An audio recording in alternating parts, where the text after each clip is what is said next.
Republican party of India Kolhapur जिल्ह्याच्या वतीनं स्वागत करण्यात आलेलं आहे। पत्रकार परिषदेला थोडासा वेळ लागलेला आहे, मला येण्यासाठी उशीर लागला। आणि आज मातंग समाज जो आहे हा महाराष्ट्रातला बौद्ध समाजानंतर सर्वात मोठा समाज आहे। महाराष्ट्रातल्या अनेक जिल्ह्यांमध्ये मातंग समाज आहे आणि बाबासाहेब आंबेडकरांचा पक्ष चालवायचा असेल तर सर्व दलितांना एकत्र करणं अत्यंत आवश्यक आहे। शेड्यूल कास्टमध्ये महाराष्ट्रामध्ये 59 जाती आहेत आणि ऑल इंडियामध्ये जवळजवळ 1200 जाती शेड्यूल कास्टमध्ये आहेत। तर जर आपल्याला हे मूवमेंट चालवायची असेल तर एकट्या बौद्ध समाजाच्या ताकदीवर आपल्याला ती चालवता येणार नाही। तर त्यासाठी मातंग समाज आणि जो इतर दलित समाज आहे या सर्व जातींना पक्षामध्ये आणण्याचा एक प्रयत्न रिपब्लिकन पक्षाचा आहे। आणि बाबासाहेब आंबेडकरांचं म्हणणं हेच होतं की फक्त दलितांना एकत्र करून चालणार नाही। बाबासाहेब आंबेडकर स्वतः मुंबईच्या 1952च्या निवडणुकीमध्ये लवग्रोमध्ये हरले होते आणि त्यावेळेला ते ऑल इंडिया शेड्यूल कास्ट फेडरेशनच्या तिकिटावरती लढले होते। तर फक्त दलितांच्या मतावर या लोकशाहीमध्ये निवडून येणं अशक्य आहे। त्यामुळे बहुजनांची, अल्पसंख्याकांची, उच्चवर्णीयांची या सर्वांचीच मतं मिळवण्यासाठी बाबासाहेब आंबेडकरांनी रिपब्लिकन पक्षाची भूमिका मांडली आणि रिपब्लिकन पक्ष 3 ऑक्टोबर 1957ला स्थापन झाला। तर म्हणून आज मातंग समाजाचा जो मेळावा आहे, मातंग समाजाच्या अनेक प्रश्नांच्यावर प्रकाश टाकण्यासाठी, मातंग समाजाच्या सर्वांगीण विकासासाठी, मातंग समाजाच्या सामाजिक उत्थानाबरोबर आर्थिक उत्थानाच्यासाठी आणि शैक्षणिक दृष्टिकोनातून मातंग समाजाला सबळ करण्यासाठी, उद्योग क्षेत्रामध्ये मातंग समाजाच्या तरुणांना आणण्यासाठी आजचा जो मेळावा आहे हा मेळावा कोल्हापूरसारख्या एक ऐतिहासिक ठिकाणी, ज्या ठिकाणी राजश्री शाहू राजांची नगरी आहे आणि राजश्री शाहू महाराजांचे आणि बाबासाहेबांचे संबंध चांगले होते। माणगाव परिषदेच्या निमित्ताने 1920मध्ये माणगावमध्ये परिषद झाली होती आणि राजश्री शाहू महाराजांचा जो एक त्यांची जी व्यापक भूमिका होती त्यामध्ये सर्व दलितांना न्याय देण्याची भूमिका, मराठा समाजाला न्याय देण्याची भूमिका, मुस्लिम समाजाला न्याय देण्याची भूमिका, एवढंच नव्हे तर सर्व जातींना न्याय देण्याची भूमिका त्यांची होती। त्यामुळे आज मातंग समाजाच्या मेळाव्याच्या निमित्ताने आज आपण आलेलो आहोत।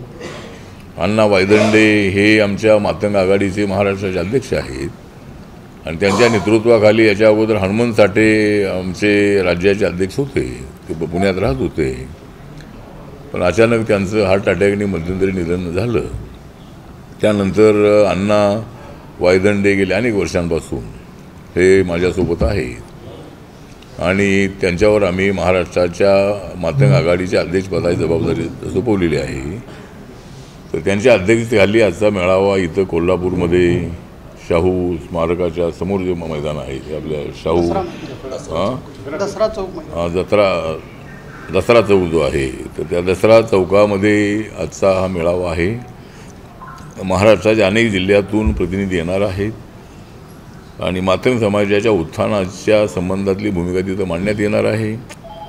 त्याचबरोबर मातंग समाजाच्या वतीने मला अनेक निवेदनं मिळाली आणि त्याच्यामध्ये लोकशाहीर अण्णाभाऊ साठे यांना भारतरत्न मिळावा अशा पद्धतीची एक आग्रही मागणी मातंग समाजातून आणि इतर ठिकाणाहून येते आहे। त्यामुळे नक्की लोकशाहीर अण्णाभाऊ साठे यांना भारतरत्न किताब जो आहे तो मिळण्यासाठी नक्की मी भारत सरकारमध्ये राज्यमंत्री असल्यामुळं नक्की मी प्रयत्न करणार आहे आणि त्यांच्या इतर ज्या समस्या आहेत त्या समस्यासाठी आपण प्रयत्न करणार आहोत। दुसरा विषय आहे तो सध्या भारत आणि पाकिस्तानचं युद्ध जे आहे ते युद्धबंदी जरी काही दिवस पुढे असली तरी युद्धबंदी पूर्णपणे झालेली आहे असं नाही।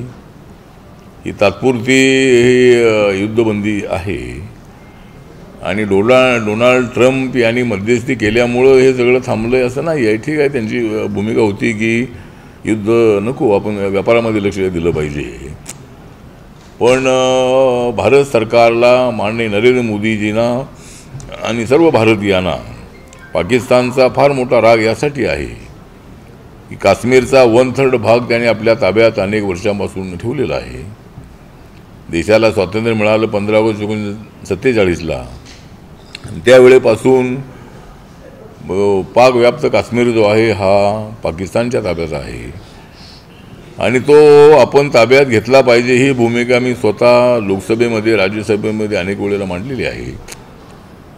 आणि आता भारत सरकारची भूमिका अशीच आहे की ज्या पद्धतीनं पहलगाव या ठिकाणी टुरिस्टवरती हल्ला करण्यात आला, जम्मू काश्मीरची इकॉनॉमी कोलॅप्स करण्याचा प्रयत्न करण्यात आला, 370 आर्टिकल हटवल्यानंतर तिथं तिरंगा झेंडा फडकू लागला. त्या ठिकाणी बरेच उद्योगपती हॉटेलचे मालक त्या ठिकाणी येऊ लागले आणि काश्मीरचा जम्मूचा विकास अत्यंत चांगल्या पद्धतीनं चालू असतानाच पाकिस्तानच्या सरकारने, पाकिस्तानच्या आर्मीनी आतंकवाद्यांना हाताची धरून त्यांना ट्रेनिंग देऊन टुरिस्टवरती हल्ला केलेला आहे आणि त्यामुळं सगळे टुरिस्ट इथे येणार नाहीत आणि त्यांची इकॉनॉमी कोलॅप्स होईल अशाच उद्देशाने तो हल्ला होता आणि भारताला फार मोठं चॅलेंज होतं. म्हणून नरेंद्र मोदी यांनी अत्यंत सिरियसली भूमिका घेतली आणि सिंदूर ऑपरेशन जे आहे, ज्या आमच्या भगिनींचं कुंकू पुसलेलं आहे, सिंदूर पुसलेलं आहे, त्या नावाने सिंदूर ऑपरेशन हे करण्यात आलं आणि आमच्या एअरफोर्सने एक जबरदस्त अशा पद्धतीचे पाक व्याप्त काश्मीरमधले आतंकवाद्यांचे अनेक अड्डे उद्ध्वस्त केलेले आहे. त्याच्यामध्ये 100पेक्षा जास्त आतंकवादी ठार झालेले आहेत आणि अजूनही जे आतंकवादी आहे त्यांना टार्गेट करण्याची भूमिका भारत सरकारची आहे. आणि भारत सरकारची मागणी आहे की पाकिस्तानने पाक व्याप्त काश्मीर आमच्या हवाली करावं. पाक व्याप्त काश्मीरवर पाकिस्तानचा कसलाही अधिकार नाही. जर कॉम्प्रोमाइज करायचं असेल तर POK आमच्या ताब्यात द्या, पुन्हा अशा पद्धतीचे आतंकवादी हल्ले होणार नाही त्याचं आश्वासन द्या, पुन्हा घुसपेटी होईल अशा पद्धतीचा प्रयत्न पाकिस्तानकडून होऊ देऊ नका. आणि अशा काही मुद्द्यांवर ज्या वेळेला चर्चा होईल त्यावेळेला मला वाटतं की युद्ध पुढे करायचं की नाही ते नक्की ठरवण्यात येईल. पण माझी आणि माझ्या पक्षाची भूमिका अशी आहे की कसल्याही परिस्थितीमध्ये यावेळेला पाक व्याप्त काश्मीर त्यांनी अशा मागणीमुळं जर त्यांनी आपल्या ताब्यात दिला नाही तर एकदा POKसाठी आणि आतंकवाद्यांना कायमचं उद्ध्वस्त करण्यासाठी एकदा पाकिस्तानबरोबर आरपारची लढाई झाली पाहिजे आणि POK आपल्या ताब्यात घेतलाच पाहिजे अशा पद्धतीची आपली मागणी आहे. आणि भारताने जाहीर केलेलं आहे की आम्हाला तिसऱ्या कुणाची मध्यस्थी करण्याची आवश्यकता अजिबात नाही आणि चर्चा होईल तर ती भारत आणि पाकिस्तानच्या रिप्रेझेंटेटिव्हमध्ये होईल. आणि त्यामुळं आम्ही काही ट्रम्पच्या दबावाखाली आहोत असा आरोप आमच्यावर होतो आहे तो बिलकुल चुकीचा आहे. आम्ही ट्रम्पच्या दबावाखाली अजिबात नाही. भारत हा एक कालचा भारत आणि आजच्या भारतमध्ये फार मोठा फरक आहे. आजचा भारत अत्यंत स्ट्रॉंग आहे. आमच्या बजेटमध्ये यावेळेला 50.65 करोडचं जे आमचं बजेट आहे, 50,65 करोडचं देशाचं, त्याच्यामध्ये सर्वात जास्त बजेट हे 6 करोडपेक्षा जास्त बजेट हे डिफेन्सला देण्यात आलेलं आहे. त्यामुळं आमचं डिफेन्स अत्यंत स्ट्रॉंग आहे. त्यामुळं पाकिस्तान आमच्याबरोबर टिकू शकत नाही अशी आमची भूमिका आहे आणि त्याप्रमाणे आम्ही सज्ज आहोत. आम्ही युद्ध थांबवलेलं असं अजिबात नाही. या पाकड्यांना आपण धडा शिकवल्याशिवाय आपण राहणार नाही आणि तीच आमची नरेंद्र मोदी सरकारची स्ट्रॉंग भूमिका आहे. विरोधकांनी याबद्दल उलटसुलट स्टेटमेंट करू नयेत. बरोबर कुठं हल्ला झाला, नक्कीच झालेला आहे का, हे झालेलं आहे का, अशा पद्धतीचे प्रश्न उपस्थित करणं हे सध्याच्या परिस्थितीमध्ये योग्य नाही. आणि दुसरा मुद्दा जो आहे तो आता स्थानिक स्वराज्य संस्थांच्या निवडणुका 4 महिन्यामध्ये घेण्याचे आदेश किंवा घेण्याचा सूचना सुप्रीम कोर्टने दिलेली आहे. त्यामुळं महानगरपालिका, जिल्हा परिषदा, पंचायत समित्या, नगरपालिका अशा ज्या गेल्या अनेक दिवसांपासून ज्या निवडणुका ज्या प्रलंबित आहेत त्या सगळ्या निवडणुका लवकरात लवकर 4 महिन्यात म्हणजे सप्टेंबर ऑक्टोबरमध्ये होण्याची शक्यता होतील. आणि त्या निवडणुकांमध्ये महायुतीने एकत्रितपणे लढावं अशी आमची भूमिका आहे. माननीय देवेंद्र फडणवीस यांनीसुद्धा जाहीर केलेलं आहे की आम्ही महायुती म्हणून आम्ही स्थानिक स्वराज्य संस्थांच्या निवडणुका लढणार आहोत. आणि रिपब्लिकन पक्षाला या सत्तेमध्ये किंवा या स्थानिक स्वराज्य संस्थांच्या निवडणुकांमध्ये काही जागा मिळाल्या पाहिजे अशी आमची मागणी आहे. त्यासाठी चंद्रकांत बावनकुळे यांच्याशी यापूर्वी मी बोललेलो आहे. RPIचं एक शिष्टमंडळ लवकरच चंद्रकांत बावनकुळेंना भेटणार आहे, माननीय देवेंद्रजींना भेटणार आहे. आणि रिपब्लिकन पक्षाला याच्यामध्ये सामावून घेतलं पाहिजे अशा पद्धतीची आपली भूमिका आहे.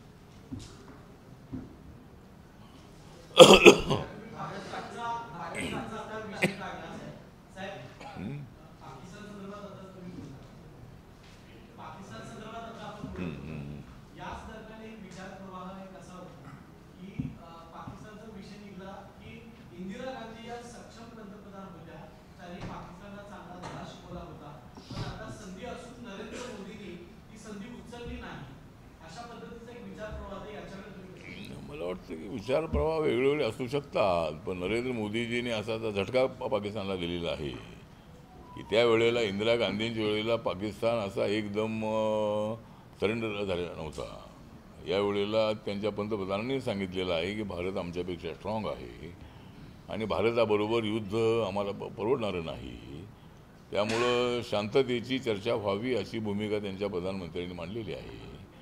त्यामुळे नरेंद्र मोदीजी थांबलेले आहेत त्याचा अजिबात नाही आहे. नरेंद्र मोदीजी अत्यंत स्ट्रॉंग आहे. त्यांनी सगळ्या आमच्या आर्मीला, नंतर आपल्या नेव्हीला आणि एअरफोर्सला पूर्ण आदेश दिलेले आहेत.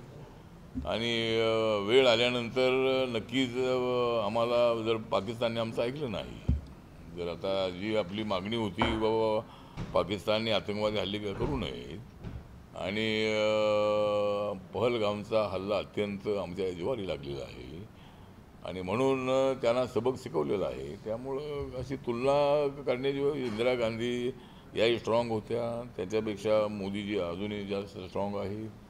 त्यामुळं आम्ही थांबलेलं असं नाही आहे. आम्ही काय 2 पावलं 4 पावलं मागे येऊन पुन्हा आम्ही जोरदार मुसंडी मारणार आहोत. त्यामुळं पाकिस्तानला यावेळेला सबक शिकवायचाच अशीच केंद्र सरकारची भूमिका आहे. भारत पाकिस्तान या देशाच्या सगळ्या वादामध्ये मध्यस्थीची गरज नाही असं तुम्ही म्हणाला. नाही आहे असं म्हटलं नाही मी, नाही असं म्हटलं मी. पण ट्रम्प यांचा दावा असा आहे की जे दोन्ही देश अणु हल्ल्याच्या एकमेकावर अणु हल्ल्याच्या तयारीत होते, आम्ही त्या ठिकाणी मध्यस्थी केली म्हणून आम्ही सध्या थांबलेला आहे त्यांचा दावा. असं काय नाही, त्यांनी त्यांचं म्हणणं असेलही, पण ठीक आहे. त्यांनी ते मोठ्या देशाचे अध्यक्ष आहेत, ते रिपब्लिकन पार्टीचे आहेत, मी रिपब्लिकन पार्टीचा आहे. त्यामुळं ठीक आहे, त्यांनी जरी म्हटलेलं असलंही तरी काय त्यांनी सांगितलं म्हणून आपण सगळं ऐकलं असं अजिबात नाही आहे. आपल्याला त्यांचा बदला घ्यायचा होता, आतंकवादी अड्डे उद्ध्वस्त करायचे होते, उद्ध्वस्त केलेले आहेत आपण. आणि आतंकवाद्यांनाच आम्ही टार्गेट करणार आहोत अशी भूमिका सुरुवातीला आपण घेतली होती. पण आता भारत सरकारची स्ट्रॉंग भूमिका अशी आहे की POK हा आमच्या हवाली करा, ही आग्रही मागणी भारत सरकारने केलेली आहे. त्यामुळं जर उद्या चर्चा ज्यावेळेला होईल त्यावेळेला त्याच्यामध्ये जर त्यांनी मान्य केलं की POK तुम्ही घ्या, तर मग पुढे काही चर्चा करायची, पुन्हा आतंकवादी ॲक्टिव्हिटीज होऊ नयेत, असे हल्ले होऊ नयेत. तर अशा पद्धतीचं ॲग्रीमेंट झालं तर मग मला वाटतं की जास्त युद्ध होणार नाही. पण पाकिस्तानला नेहमीची सवय आहे की पाकिस्तानने अशा पद्धतीचे अनेक हल्ले आतंकवाद्यांच्या मार्फत केलेले आहेत. मुंबईचा हल्ला पण पाहिलेला आहे, अनेक ठिकाणचे हल्ले आपण पाहिलेले आहेत, 26/11चा. त्यामुळं पाकिस्तानचं काय सांगता येत नाही आहे. पण आम्ही काही तर थांबलेलं असं नाही आहे आणि भारताने जाहीरच केलेलं आहे की आम्हाला तिसऱ्या पार्टनरची आवश्यकता नाही. चर्चा जी आहे ती 1 to 1 आपली होणार आहे.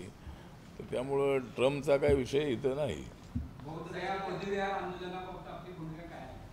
हां, तर आता बौद्ध गया या ठिकाणी जे महाबोधी महाविहार आहे, तर ज्या ठिकाणी गौतम बुद्धांना 2500 वर्षापूर्वी ज्ञानप्राप्ती झाली होती आणि बुद्धिझम हे जे तत्त्वज्ञान आहे ते तत्त्वज्ञान एका धम्माच्या माध्यमातून पुढं आलं होतं, जे समतेवर आधारित आहे, मानवतेवर आधारित आहे, विश्वशांतीचा विचार मांडणार आहे, मनात अहंकार नष्ट करणार आहे.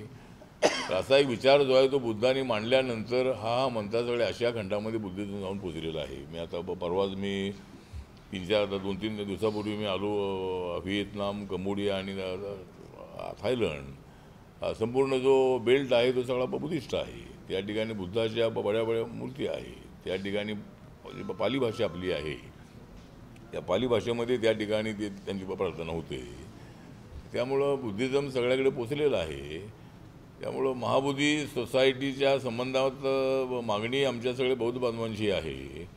त्या ठिकाणी जो ट्रस्ट आहे 1949चा एक ट्रस्ट आहे, त्या बिहार विधानसभेने पास केलेला कायदा आहे. आणि त्यामध्ये 4 मेंबर बुद्धिस्ट आणि 4 मेंबर हिंदू, आणि कलेक्टर हिंदू असेल तर त्याचा अध्यक्ष चेअरमन. तर असा तो कायदा आहे सध्याचा. तर आमची मागणी अशी आहे की त्या ठिकाणी सगळे मेंबर आमचे असले पाहिजेत. अध्यक्ष आमचा म्हणजे बुद्धिस्ट असला पाहिजे. आणि यासाठी बौद्ध भिक्खूंचं आंदोलन जवळजवळ 70-75 दिवस त्या ठिकाणी झालं. त्या ठिकाणी मी 3 दिवस जाऊन मी तिथं आलो. आणि मुख्यमंत्री नितीश कुमार, त्यानंतर गव्हर्नर यांना भेटलो आणि त्यांनी त्यामध्ये लक्ष घालतो असं सांगितलेलं आहे. आता मी माननीय प्रधानमंत्र्यांना भेटणार होतो, पण भारत पाकिस्तानचं युद्ध आल्यामुळं सध्या काही माझी भेट होणार नाही. पण ज्यावेळेला मी त्यांना भेटेन त्यावेळेला सगळे ट्रस्टी आमचे असावेत अशी मागणी आहे. आणि जर आमचे बौद्ध समाजाचे ट्रस्टी जर हिंदू ट्रस्टमध्ये नाहीत, ख्रिश्चन ट्रस्टमध्ये नाहीत, मुस्लिम ट्रस्टमध्ये नाहीत, तर मग आमच्या ट्रस्टमध्ये दुसरे का असा एक सवाल लोकांच्या मनामध्ये आहे. आमचा हिंदू धर्माच्या लोकांना विरोध वगैरे असा विषय नाही आहे. बाबासाहेबांनी सांगितलं की घटना लिहिलेली आहे, त्यामध्ये हिंदू, मुस्लिम, शीख, इसाई, बुद्धिस्ट, जैन, पारसी, लिंगायत हे सगळे धर्माच्या लोकांना न्याय देण्याची भूमिका संविधानामध्ये आहे. त्यामुळं हिंदू समाजाला विरोध म्हणून आमची भूमिका तर नाही आहे. आमचं म्हणणं एवढंच आहे की सगळे ट्रस्टी आमचे असावेत.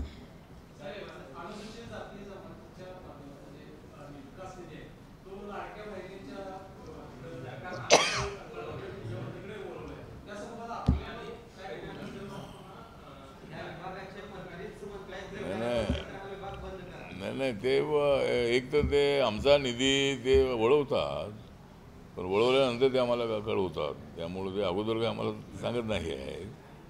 तर असा निधी जो आहे तो निधी हा कर्नाटक सरकारचा कायदा आहे की सोशल जस्टिसचा निधी, ट्रायबल जस्टिसचा निधी हा दुसऱ्या डिपार्टमेंटला वळवायचा नाही.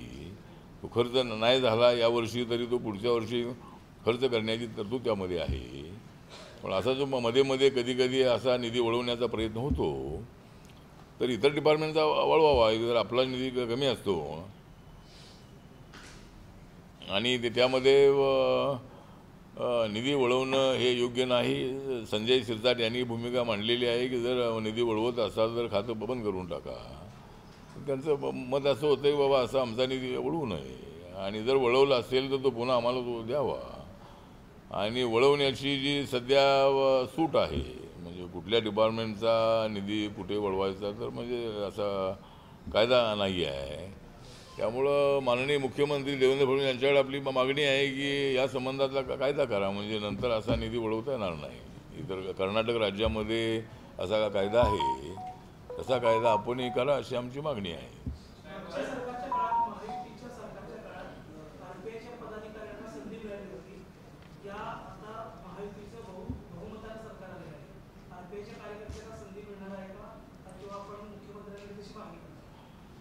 आता एक तर RPIच्या कार्यकर्त्यांना संधी मिळाली पाहिजे. मला संधी मिळाली, पण मला एकट्याला संधी मिळून चालणार नाही. ज्या कार्यकर्त्यांमुळं मी केंद्राच्या मंत्रिमंडळामध्ये आहे त्या कार्यकर्त्यांना सत्तेचा सहभाग मिळाला पाहिजे. आणि माझ्या काळामध्ये 7 MLC झालेले आहेत, 4-5 मंत्री झालेले आहेत, काही महामंडळाचे मुंबईचा महापौर, पुण्याचा उपमहापौर किंवा असे अनेक ठिकाणी आम्हाला सत्ता त्या मिळालेली आहे. पण हे महायुतीचं सरकार आल्यापासून आम्हाला सत्तेमध्ये सहभाग मिळत नाही आहे.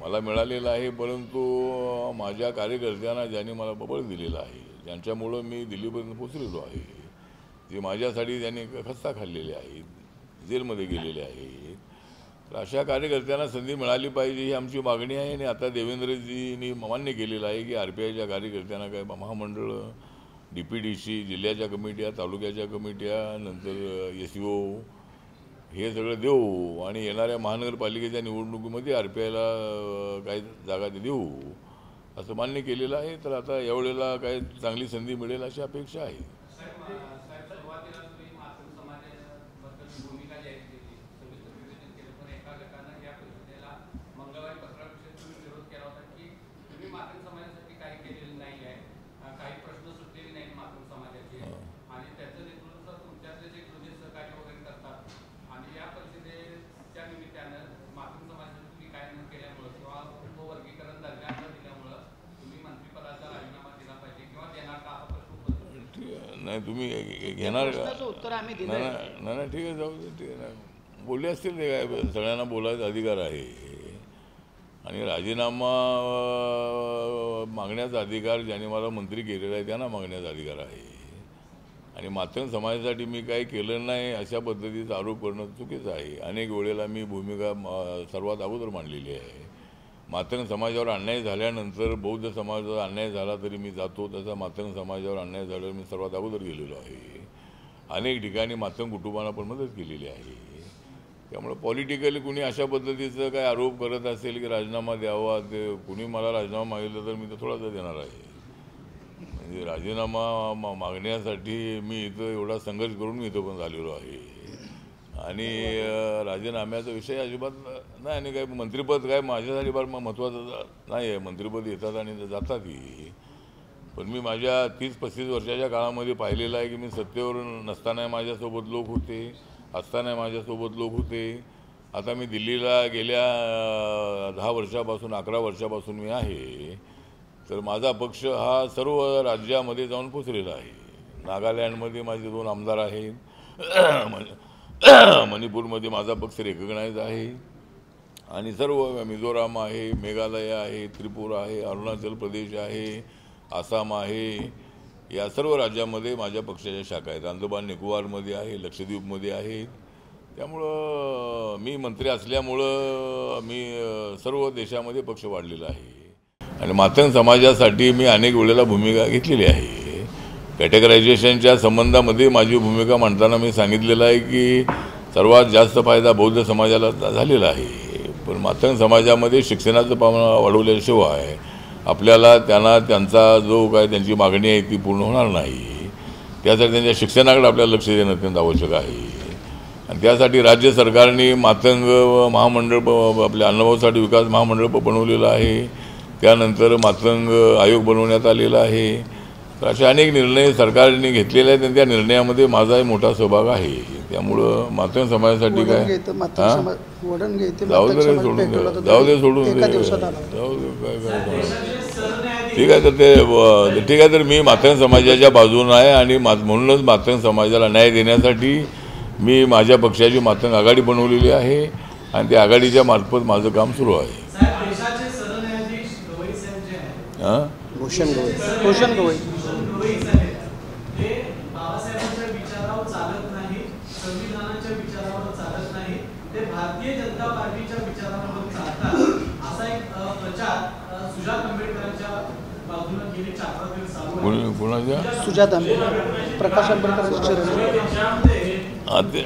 मला वाटतं की ठीक आहे. तर कुणाला आरोप काय कुणी करत असतील, पण एका आपल्या समाजाचा एक बौद्ध माणूस ज्यांचे वडील रासू गवई रिपब्लिकन पक्षाचे अनेक वर्ष अध्यक्ष राहिलेले आहेत, विधिमंडळामध्ये त्यांचं अत्यंत महत्त्वाचं काम होतं. ते लोकसभेमध्ये राज्यसभेमध्ये ते राहिलेले आहेत आणि रिपब्लिकन पक्षाच्या चळवळीला वाढवण्यात त्यांच्या वडिलांचा मोठा फार सहभाग आहे. त्यामुळे ते आंबेडकरवादी नाहीत असा आरोप करणं चुकीचं आहे. कुणाला काय तोंड कुणाचं बंद करू शकत नाही आपण. पण मी थायलंडमध्ये होतो आणि मी त्यांच्या खास शपथविधीसाठी मी थायलंडवरून 2 दिवस अगोदर मी आलो आणि दिल्लीच्या त्यांच्या शपथविधीमध्ये मी सहभागी होतो. त्यामुळे ते आंबेडकरवादी नाहीत. भाजपचा काय विशेष नाही आहे. ते जज आहेत आणि त्यांनी कुठं भाजपची भूमिका मांडलेली असं अजिबात नाही आहे. त्यामुळे अनाठाई आरोप एखाद्या समाजातला माणूस एवढा मोठा पदावर गेलेला आहे. बालकृष्णन हे तामिळनाडूचे होते आणि ते त्यांच्यानंतर दलित समाजाचे बौद्ध समाजाचे हे चीफ जस्टिस झालेले आहे. त्यामुळे असे आरोप करणं हे चुकीचं आहे आणि ते आंबेडकरवादीच आहेत आणि भाजपचा त्यांचा काही संबंध नाही.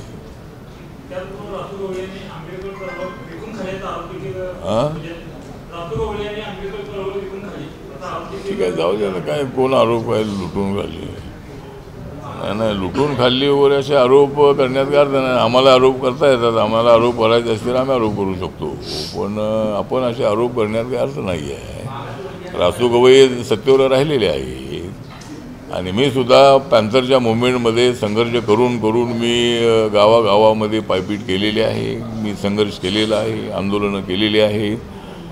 आणि मला अशी अचानक संधी आली की त्यावेळेला मी एकटा मंत्री झालो. जर आम्ही सगळे RPIचे लोक एकत्रितपणे काँग्रेससोबत गेलो असतो तर RPIचे 10, 12, 15 मंत्री झाले असते त्यावेळेला 90मध्ये. पण ठीक आहे, कुणी आरोप केला असेल, पण आम्ही काय कुणाला आरोप करत नाही आहे. माझी भूमिका आहे की मी का भूमिका घेतलेली आहे. मी जरी भाजपसोबत असलो तरी माझा अजेंडा आंबेडकराईट आहे, माझा पक्ष रिपब्लिकन पक्ष आहे, माझा झेंडा निळा झेंडा आहे. आणि कॉमन मिनिमम प्रोग्रामवर जसे अटल बिहारी वाजपेयी यांच्या काळामध्ये जॉर्ज फर्नांडिस आहेत, नितीश कुमार आहेत, शरद यादव आहेत, ममता बॅनर्जी आहेत, नवीन पटनायक आहेत, DMK आहे, असे अनेक पक्ष हे इंडियासोबत होते. त्यामुळे कॉमन मिनिमम प्रोग्रामवरती एकत्र आलं पाहिजे. आणि पवार साहेबांनी सुद्धा आमच्यासोबत यावं अशी माझी इच्छा होती. जर मी इकडे आलेलो आहे तर पवार साहेबांनी मी सुद्धा भाजपच्या तात्विक भूमिकेचा विरोध करणार होतो, पण मी आज त्यांच्यासोबत आलो म्हणजे मी सगळं मान्य केलं असं अजिबात नाही. आमचा कॉमन अजेंडा आहे, डेव्हलपमेंटचा अजेंडा आहे. नरेंद्र मोदींच्या नेतृत्वाखाली देशाचा विकास हाच आमचा अजेंडा आहे. 2047पर्यंत देशाला फार उंच अशा ठिकाणी पोचवायचा हाच आमचा अजेंडा आहे. त्यामुळं वैचारिक मतभेद असू शकतात, पण मला वाटतं की आपण अशा पद्धतीनं भूमिका घेऊन चालणार नाही आहे. आणि बाबासाहेबांची 2 पार्टी सिस्टीमची भूमिका होती. रिपब्लिकन पार्टी स्थापन करण्याच्या मागे बाबासाहेबांचं म्हणणं असं होतं की काँग्रेसला विरोध करणारा एकच पक्ष असावा आणि तो रिपब्लिकन पार्टी ऑफ इंडिया हा पक्ष असावा. आणि त्यांनी राम मनोहर लोहियांना पत्र लिहिलं होतं आणि सर्व अपोजिशननी एका पक्षामध्ये यावं, एका झेंड्याखाली यावं आणि ते सर्वांनी रिपब्लिकन पार्टीच्या झेंड्याखाली यावं ही भावना बाबासाहेबांची होती. आणि देशामध्ये काँग्रेस आणि रिपब्लिकन पक्ष असे तर 2च पक्ष असावे. जसं अमेरिकेमध्ये रिपब्लिकन आणि डेमोक्रॅटिक आहे, त्यानंतर इंग्लंडमध्ये इतर देशामध्ये 2 पार्टी सिस्टीम आहे. तर अशी बाबासाहेबांची भावना होती. पण आज आपल्या देशामध्ये अनेक पक्ष आहेत, पण पण अशा पद्धतीनं अलायन्स जे असतात ते अलायन्स हे पॉलिटिकल अलायन्स असतात. आणि माननीय देवेंद्र फडणवीस यांनी अनेक वेळेला मान्य केलेलं आहे की आठवले ज्यांच्यासोबत जातात त्यांना सत्ता मिळते. आणि मी काँग्रेससोबत असताना काँग्रेसला सत्ता मिळालेली आहे. आता मी BJP सोबत आल्यानंतर, BJP शिवसेनेसोबत आल्यानंतर भीमशक्तीचा प्रयोग केला आणि त्यांनाही सत्ता मिळाली. त्यामुळे जरी RPIमध्ये अनेक गट असलेही तरी माझा गट हा ग्रासरूटवर काम करणारा आहे, माझा गट हा देशाच्या कानाकोपऱ्यात काम करणारा आहे. आणि माझ्यावर कुणी काही आरोप केले तरी मी कुणावर आरोप करत नाही. माझं काम मी ठरवलेलं आहे, तो माझा अजेंडा आहे आणि त्या अजेंडाप्रमाणे माझं काम चालू आहे.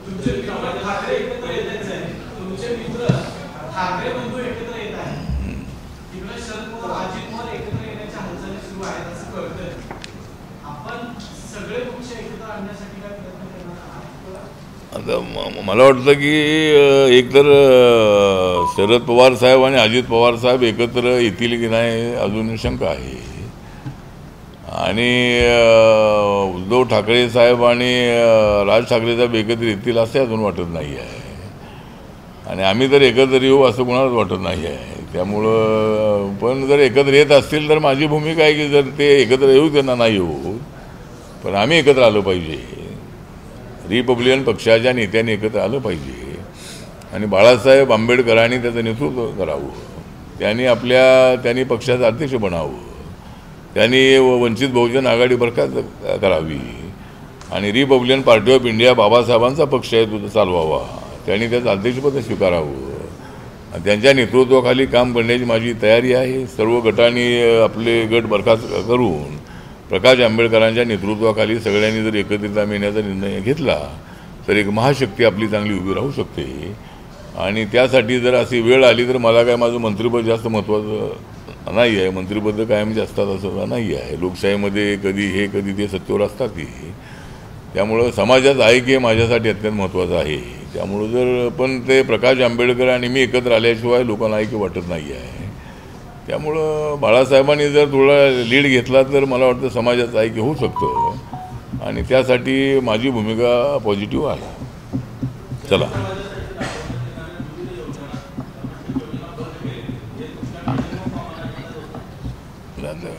योजना कुठल्या बंद केल्यात मला माहीत नाही, पण ज्या विकासाच्या असतील त्या बंद करता कामा नाही. ज्या योजना आहेत त्या सगळ्या योजना बंद करून दलितांचा विकास होणार नाही आहे. त्यामुळे दलितांच्या विकासाच्या योजना या चालू राहिल्या पाहिजेत. जर काय कुठल्या बंद केल्या असतील तर त्यासाठी मी नक्की मुख्यमंत्र्यांशी भेटेन आणि पुन्हा योजना चालू करण्यासाठी प्रयत्न करेन. केंद्राच्या आता ते मला हे समजलं आहे की आपल्या इंटरकास्ट मॅरेजला काहीतरी 2.5 लाख रुपये आम्ही देतो. ती योजना काहीतरी बंद केलेली आहे अशी कुठे बातमी आलेली आहे, पण ती काही पूर्णपणे बंद केलेली असं नाही आहे. त्याचा काहीतरी त्याचे जे नियम आहे त्या नियमामध्ये काय बदल करायचा असं मंत्रालय त्याच्यावर विचार करतं आहे आणि त्यामुळं एकदम काय ती बंद होईल असं नाही. दुसरी कुठली योजना बंद केलेली असं नाही आहे. त्यामुळं फक्त याबद्दल आता मी उद्या दिल्लीला 2 दिवसांचा चाललेलो आहे. तेवढ्याला मी अधिकाऱ्यांची चर्चा करून सगळी माहिती घेईन आणि ती योजना पुन्हा चालू असली पाहिजे, राहिली पाहिजे यासाठी माझा प्रयत्न राहील. चला ठीक आहे, थँक्यू.